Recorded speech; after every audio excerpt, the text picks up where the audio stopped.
स्वागत है। आज का वीडियो यूपी टेट का है। देखिए सॉल्व पेपर है 2016 का है, तो आप लोग इसी सॉल्व पेपर से देखिए और 2021 में जो एग्ज़ाम होगा इसी से रिलेटेड क्वेश्चन आएगा। तो आप लोग अगर 2016 का क्वेश्चन पेपर सॉल्व कर ले रहे हैं और समझ गए हैं तो मान लीजिए कि 2021 का पेपर आप लोग का सफल है। तो चलते हैं क्वेश्चन नंबर फर्स्ट पे। तो क्वेश्चन नंबर फर्स्ट है, एक पारिस्थितिक में अर्जित ज्ञान का दूसरी परिस्थिति में उपयोग कहलाता है। तो कहलाता है तो सीखने में स्थानांतरण, तो इसका आंसर बी सही है। नेक्स्ट है, अनुभव द्वारा व्यवहार में परिवर्तन कहलाता है, तो सीखना, तो इसका आंसर 2 सही है। नेक्स्ट है, सांख्यिकी में वह रेखा चित्र जिसमें आवृत्तियों को स्तंभों द्वारा प्रदर्शित किया जाता है कॉमा कहलाता है, तो स्तंभाकृति, तो इसका आंसर ए सही है। नेक्स्ट है, विकास की किस अवस्था में बुद्धि का अधिकतम विकास होता है, तो किशोरावस्था में होता है।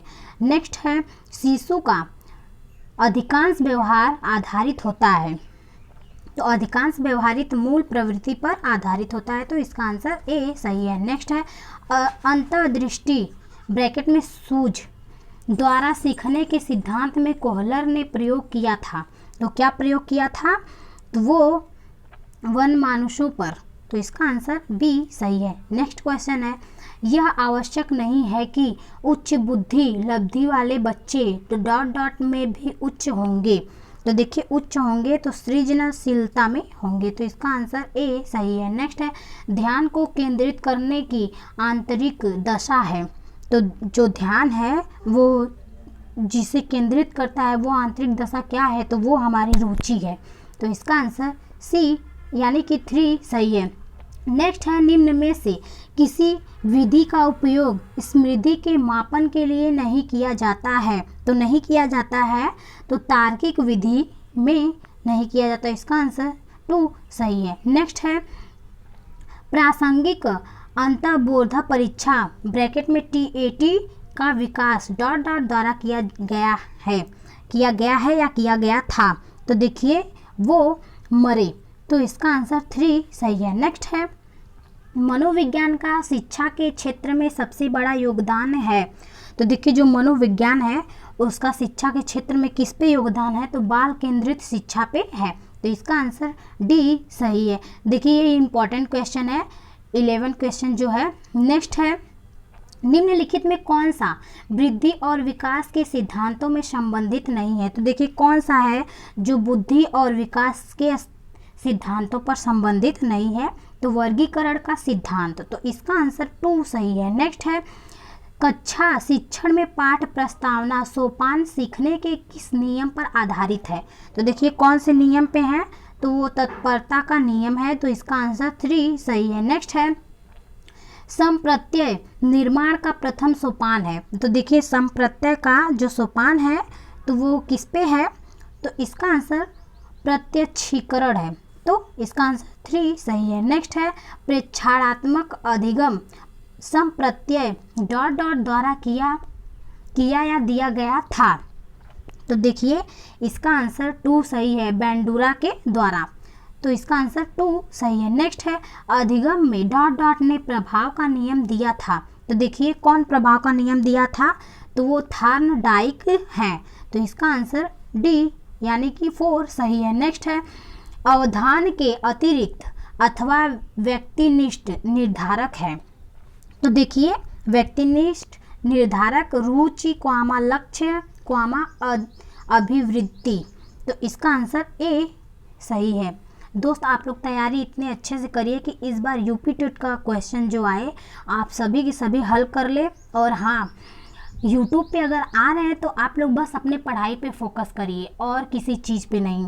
देखिए क्वेश्चन नंबर नेक्स्ट है, बाल मनोविज्ञान का क्षेत्र है, तो बाल मनोविज्ञान का जो क्षेत्र है गर्भावस्था से किशोरावस्था की विशेषताओं का अध्ययन है, तो इसका आंसर 4 सही है। नेक्स्ट है, वह अवस्था जो कि माता के 21वें गुणसूत्र जोड़े के अलग न हो पाने के कारण होता है वह कहलाती है, तो क्या कहलाती है, डाउन सिंड्रोम, क्या डाउन सिंड्रोम, तो इसका आंसर ए सही है। नेक्स्ट है, कोहलबर्ग के अनुसार किस अवस्था में नैतिकता बाह्य कारकों द्वारा निर्धारित होती है?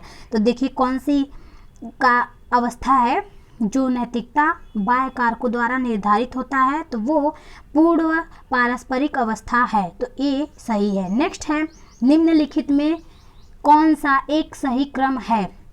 तो कौन सा है? तो अंडाणु, शुक्राणु, युग्मनज, ब्लास्टोसिस्ट।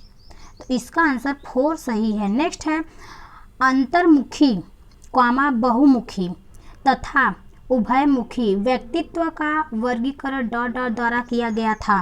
तो किसके द्वारा किया गया था? तो युग। तो इसका आंसर 2 सही है। नेक्स्ट है, उदाहरण, निरीक्षण, विश्लेषण, वर्गीकरण, नियमीकरण निम्नलिखित में से किस विधि के सोपान है? तो कौन सी विधि के सोपान है?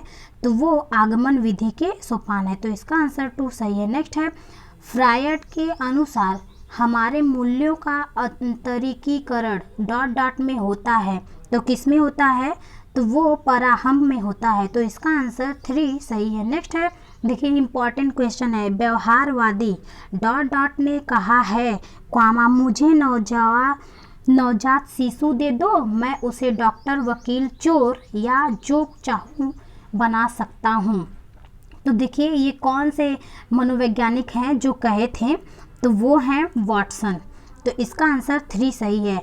नेक्स्ट है, ध्यान आकर्षित होने में की प्रमुख भूमिका होती है। तो देखिए कौन सी होती है? तो वो उद्दीपन की तीव्रता है। तो इसका आंसर ए सही है। नेक्स्ट है, छात्र में रुचि उत्पन्न करने की कला है। तो देखिए रुचि उत्पन्न करने की जो कला है वो प्रेरणा है। तो इसका आंसर डी सही है। क्वेश्चन नंबर नेक्स्ट है, फ्रायड के अनुसार, जो फ्रायड है मनोवैज्ञानिक है, उसके अनुसार देखिए क्या हुआ था? तो विस्मरण वह प्रवृत्ति है, जिसके द्वारा दुखद अनुभवों को स्मृति से अलग कर दिया जाता है। तो इसका आंसर 3 सही है। नेक्स्ट है, SOR किसके द्वारा प्रस्तावित किया गया है? तो देखिए SOR जो है वो किसके द्वारा प्रस्तावित हुआ? तो वाटसन के द्वारा हुआ है। तो इसका आंसर ए सही है। नेक्स्ट और लास्ट क्वेश्चन है, वह मापनी जिसमें अंतराल मापने के समस्त गुण के साथ परम शून्य भी कहलाता है। तो देखिए जो अंतराल है उसकी मापने के समस्त गुण के साथ परम शून्य भी कहलाती है। देखिए क्या कहलाती है? तो वो अनुपात मापनी कहलाती है। तो इसका आंसर डी सही है। धन्यवाद दोस्तों, वीडियो पसंद आए तो लाइक, सब्सक्राइब, शेयर करना ना भूले और मेरे चैनल को सब्सक्राइब कर लीजिए। मैं आप लोग के लिए अभी सॉल्व क्वेश्चन लाऊंगी जो यूपी टेट में आने वाला एग्जाम में है। तो सॉल्व क्वेश्चन अगर समझ गए तो आप लोग यूपी टेट इस बार 2021 में आप लोग का निकल जाएगा और आप लोग पास हो जाएंगे।